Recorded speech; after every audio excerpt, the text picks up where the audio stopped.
Welcome back. So, movement in the last few hours in the matter of the Section 89 panel appointed to consider the Phala Phala saga and the involvement of President Cyril Ramaphosa. Professor Richard Calland, whose appointment caused some controversy, is now withdrawn from the panel because, as he puts it, he did not want to clutter or impair the process. Just a short while ago, the Speaker announcing a replacement for Calland in the form of Advocate Mahlape Sello. Our reporter, Athi Mtongana, in Parliament for us. Athi, good afternoon to you. What do we know about Advocate Sello?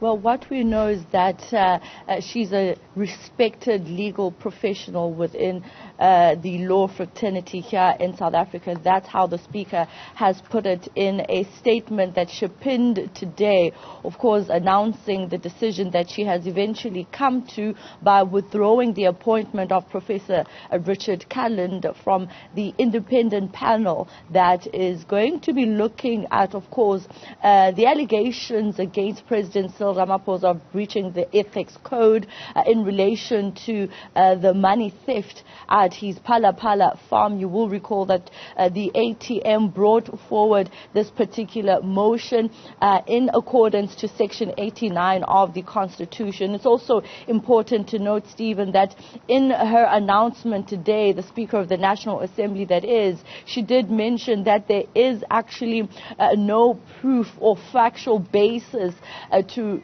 point to the perceived bias of Professor Richard Calland. You recall that the EFF and the DA wrote to the Speaker of the National Assembly with the idea that Professor Richard Calland is one that's perceived to have bias because of the posture that we've seen him take in the public domain in matters relating to President Cyril Ramaphosa. But she, on the other hand, says that there's no factual basis to which these two political parties are complaining about, which is biased, and obviously saying that they need to uphold the integrity of this particular panel because they're looking at important work pertaining a head of state and the allegations of breaching the ethics code and an alleged cover-up of that money at his Phala Phala Farm stashed in furniture. And so the replacement is one that is perceived as a respected senior legal counsel, Advocate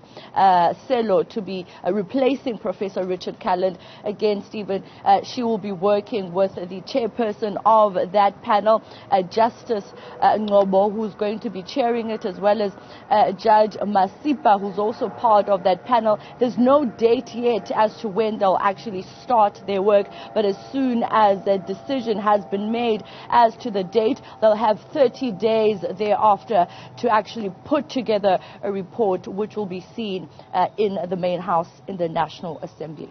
Athi Mtongana, thank you very much indeed for that live update. Well,